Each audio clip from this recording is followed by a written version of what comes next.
Namaste students. Today we will continue with the chapter number 22, that is chemical coordination and integration. Today we will start with the next gland, that is adrenal gland. So adrenal gland. One pair of adrenal gland are placed on the top of the kidney. As you can see in the diagram, one adrenal gland, it is present on the top of each kidney. These glands are triangular shaped and they are also known as suprarenal gland. Why they are known as suprarenal gland? Supra means above or superior, renal means kidney. So these glands are present on the top of the kidney. That's why they are known as suprarenal gland. Next we will discuss about the structure of adrenal gland. Adrenal gland, it consists of two tissues. The outermost is known as the adrenal cortex and the central portion is known as adrenal medulla. Like we have done the structure of kidney in the lesson number 18, that outer structure, that the outer internal portion of the kidney is known as renal cortex and the central portion is known as the renal medulla.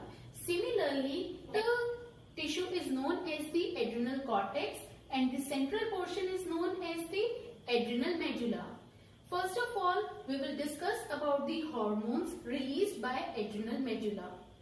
Adrenal medulla, it releases two main hormones. These are adrenaline and second is noradrenaline. Their second name is adrenaline. It is also known as epinephrine, and noradrenaline, it is also known as norepinephrine. Okay, you have studied about these hormones in your class 10th also. So adrenaline and noradrenaline together they are known as catecholamine. What they are known as? They are known as catecholamines, and these catecholamines are rapidly synthesized and secreted in the blood in response to stress of any kind and during the emergency situation. So these catecholamines, they are also known as emergency hormone or hormone of fight, flight or fright. So they are also known as 3F hormone. So what changes occurs in the body when these catecholamines are released in the blood? First of all, when catecholamines they are released in the blood, they increases alertness. Second, causes pupillary dilation, or you can say they causes dilation of pupil. Where is pupil present? Pupil is present in your eye, so it causes dilation of pupil. Number third, it causes piloerection. What do you mean by piloerection? That is the raising of hairs. That is when your hairs in your arms, they get rises, they stand erect. That is known as the piloerection. Then next is it increases heart rate, it increases the strength of heart muscles contraction. If the heart muscle contraction increases, it means the rate of respiration that will also increase. Then for the contraction of heart and due to increased rate of respiration, it stimulates the breakdown of glycogen. Where glycogen is stored? Yes, glycogen is stored in liver. So glycogen, it is converted into glucose to produce more energy, and it also stimulates breakdown of lipids and proteins present in the body. So these were the functions of the catecholamine. Let's discuss the hormones of adrenal cortex. First of all, adrenal cortex, it is divided into three layers. Outer layer is known as zona glomerulosa. Middle layer is known as zona fasciculata and inner layer is known as zona reticularis. I repeat, adrenal cortex, it is divided into three layers. Outer zona glomerulosa, middle zona fasciculata and inner zona reticularis. Now this adrenal cortex, it secretes many hormones and these are together known as corticoids. What they are known as? They are known as corticoids. Now corticoids are of two main types, that is mineralocorticoid and glucocorticoid. First of all, we will discuss about the glucocorticoid. Glucocorticoid, corticoid is the hormone of the adrenal cortex, and the first word is from the glucose. So the corticoid which is involved in the metabolism of carbohydrate, they are known as glucocorticoid. I repeat, the corticoids which are involved in metabolism of carbohydrate, they are known as glucocorticoid. And the most common glucocorticoid is cortisol. What is the name of the most common glucocorticoid? That is cortisol. What are the functions of glucocorticoid? Number one, it stimulates gluconeogenesis. Now this word gluconeogenesis, it is made from the three verbs. Okay, gluconeogenesis. Gluco from glucose, neo means new, genesis means synthesis. If we combine together these words, new glucose, new synthesis, means new glucose is synthesized. And how this glucose is synthesized? Now, what do you mean by gluconeogenesis? Formation of new glucose from the non-glucose sources. And what are the non-glucose sources? Proteins and fats. They are the non-glucose sources. All of you know that proteins, they are made up of amino acids. Lipids, fats, they are made up of lipids.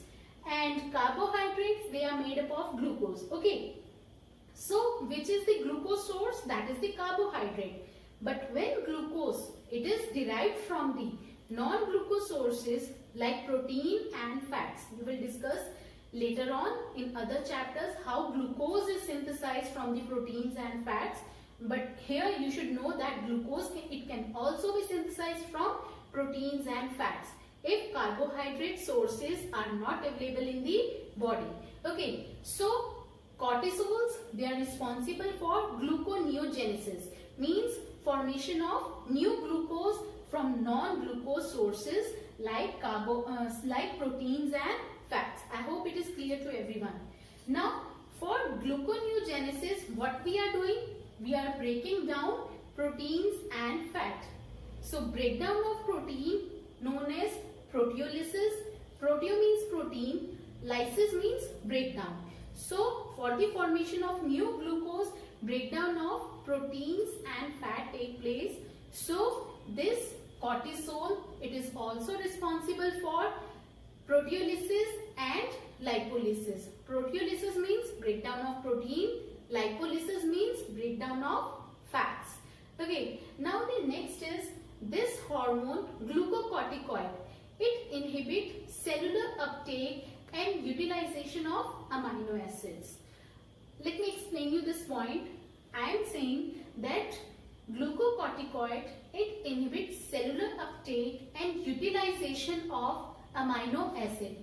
It means that glucocorticoid, it do not allow cells to take amino acids and utilize them for the formation of protein products. Instead, these amino acids are utilized for the production of glucose. Okay.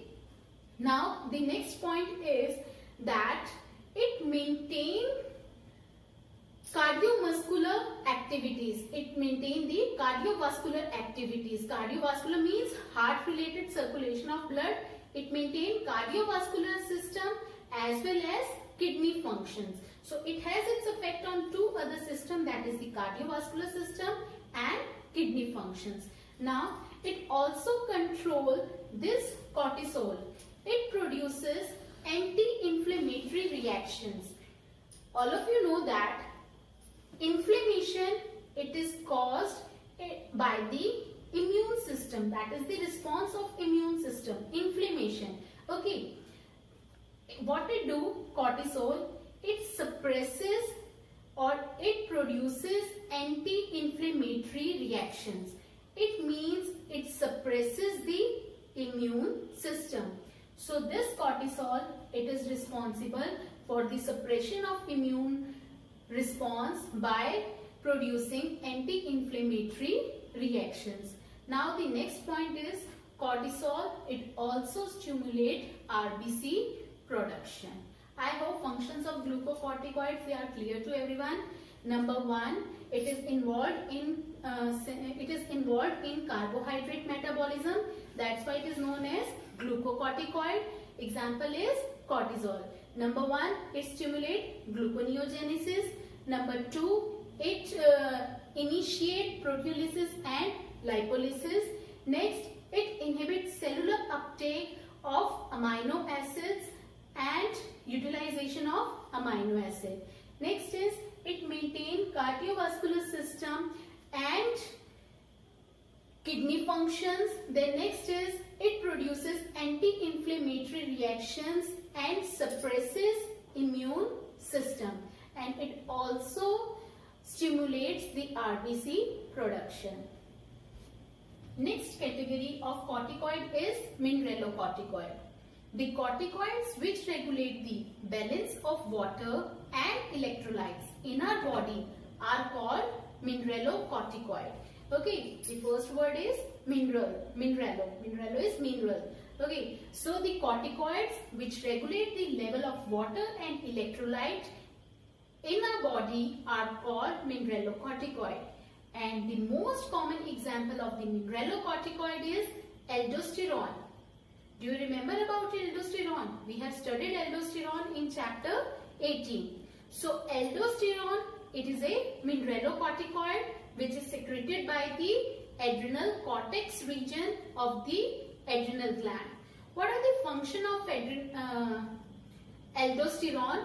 Number one, aldosterone, it acts mainly on the renal tubules and stimulate the reabsorption of sodium ion and water and excretion of potassium ion and phosphate ion. Okay, so where it acts? It mainly acts on the renal tubules, kidney tubules. Second, aldosterone, it also helps in maintenance of electrolyte balance in the body fluid volume, then osmotic pressure and blood pressure. So these are the function of the aldosterone. So let's recapitulate about adrenal gland once again. Adrenal gland, it consists of two main regions, adrenal cortex and adrenal medulla. Adrenal medulla, it secretes two main hormones, adrenaline and noradrenaline, which are together known as catecholamines and are emergency hormones. Then next is the adrenal cortex. Adrenal cortex, it consists of three zones. These three zones are zona glomerulosa, zona fasciculata, zona reticularis. And adrenal cortex, it secretes the many hormones which are known as corticoids. And these corticoids are mainly of two main types, glucocorticoid and mineralocorticoid. Example of glucocorticoid, cortisol, and example of mineralocorticoid, aldosterone. Now, these corticoids, further adrenal cortex, it releases very small amount of hormone known as androgenic steroid.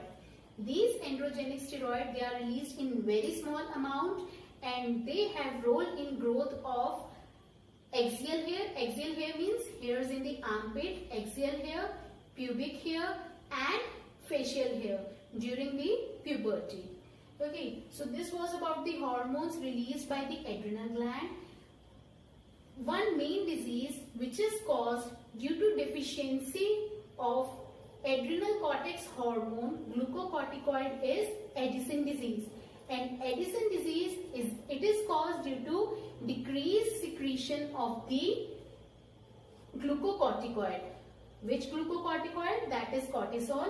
If it is released in very small amount or the body is deficient of glucocorticoid, then it alters the carbohydrate metabolism and causes acute weakness and fatigue. With this, the adrenal gland hormones are complete. Next gland is pancreas. As we have already discussed about the pancreas, they are known as the heterocrine or mixed or composite gland because they consist of two types of tissue, exocrine tissue and endocrine tissue. Exocrine tissue, it secretes enzymes, digestive enzymes, which are released into the duodenum with the help of duct. Okay, so exocrine tissue, it only releases digestive enzyme. Second part is the endocrine tissue. Endocrine tissue, it releases hormones. Now the endocrine tissue of the pancreas, it consists of islets of Langerhans. What it consists of? It consists of islets of Langerhans, and about 1 to 2 million islets of Langerhans are present in pancreas. And these islets of Langerhans, they are made up of two types of cells. These are alpha cells and beta cells. These two cells, alpha cells and beta cells, they release two different types of hormone. First of all, we will discuss about the alpha cells. Alpha cells, they release a peptide hormone known as glucagon. Glucagon is also known as hyperglycemic hormone. Why it is known as hyperglycemic hormone? I told you earlier, hyper means more. So hyperglycemic hormone means which increases glucose level in the blood. That's why glucagon, it is known as hyperglycemic hormone. This glucagon, it maintains the normal level of glucose in the blood. How? By increasing the glucose level. Next, it acts on the liver cells.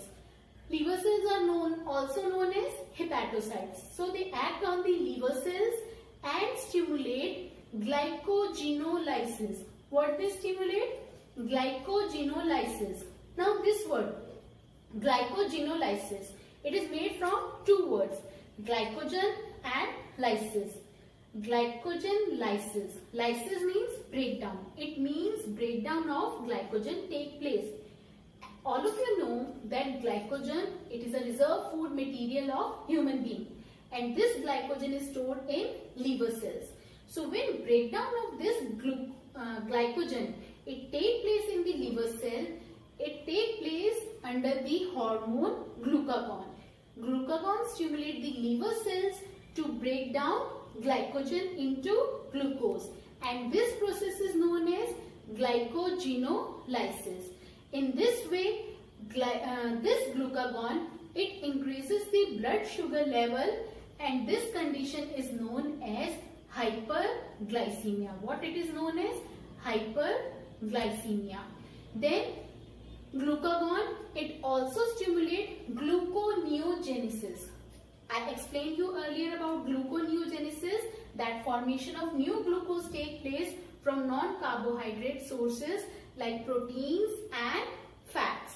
Then it reduces the cellular uptake of glucose. Means glucose, it is not taken by the cells and not utilized by the cells. It will only circulate in the blood. So that's why glucagon, it is known as hyperglycemic hormone. Now next hormone is insulin, which is secreted by beta cells. Now beta cells, they release hormone known as insulin.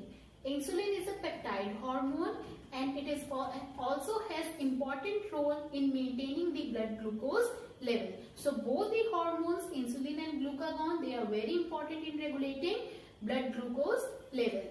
This insulin, it acts on hepatocytes. What are hepatocytes? Yes, liver cells are known as hepatocytes. So this insulin, it acts on liver cells and adipocytes. Fat cells are known as adipocytes, and enhance the uptake of, or you can say it stimulates adipocytes and hepatocytes for the uptake and utilization of glucose. How they utilize glucose? For example, hepatocyte liver cell, they convert glucose into glycogen in the presence of insulin, and adipocyte, it converts glucose into fat. In the form of fat, it stores the glucose. Now, insulin, it also stimulates the rapid movement of glucose from the blood into hepatocytes and adipocytes. which results in decreased blood glucose level. So that's why insulin, it is also known as hypoglycemic hormone.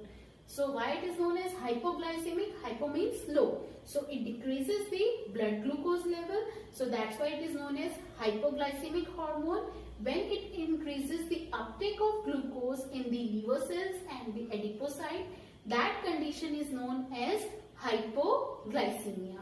Second, it also stimulates glycogenesis. What do you mean by glycogenesis? Synthesis of glycogen from glucose in the liver cell is known as glycogenesis. So these were the function of the insulin and glucagon. So both insulin and glucagon, they are required for maintaining normal blood glucose level. If hyperglycemic condition, it remains for longer period. If the concentration of glucose is very high in the blood for longer time period, then it results in the disorder known as diabetes mellitus. So diabetes mellitus is caused due to increased concentration of glucose in the blood, and it can be due to decreased secretion of insulin and increased secretion of glucagon. And diabetes mellitus, it can be detected by the presence of glucose and ketone bodies in the urine. So when the person is having diabetes mellitus, then the person urine will contain glucose and ketone bodies. And this disorder can be corrected, or you can say the person can get relief from this order by taking insulin therapy.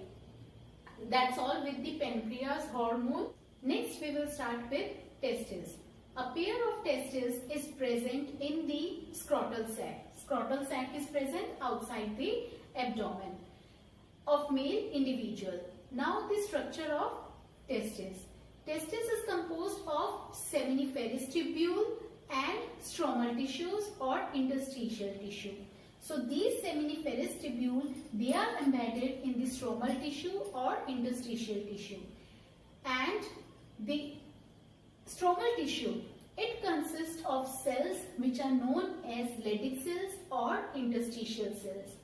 These Leydig cells or interstitial cells, they produce a group of hormone known as androgen, mainly testosterone. So testosterone hormone, which is also known as male hormone, it is produced by the Leydig cells or interstitial cells. Testes perform dual function. It acts as primary sex organ and it acts as an endocrine gland because it secretes male hormone testosterone. Following are the functions of the testes.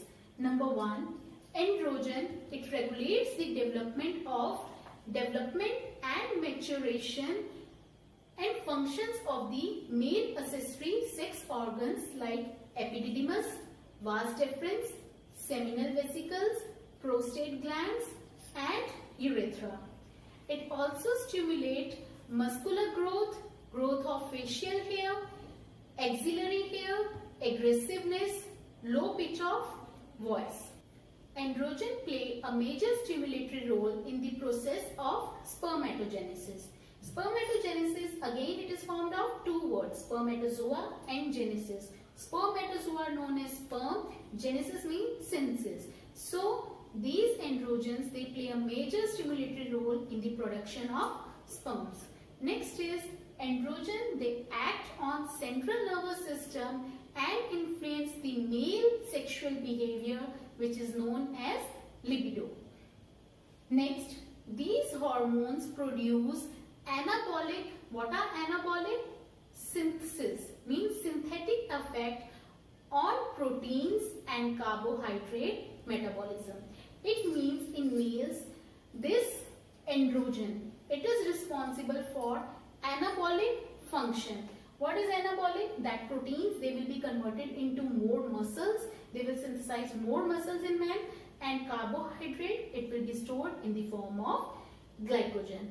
Okay, so these were the function of testes. What is the main hormone secreted by the testes? That is the testosterone. And which cell secrete testosterone? That is the interstitial or Leydig cells. Which this testis is complete. That's all for today. Thank you everyone.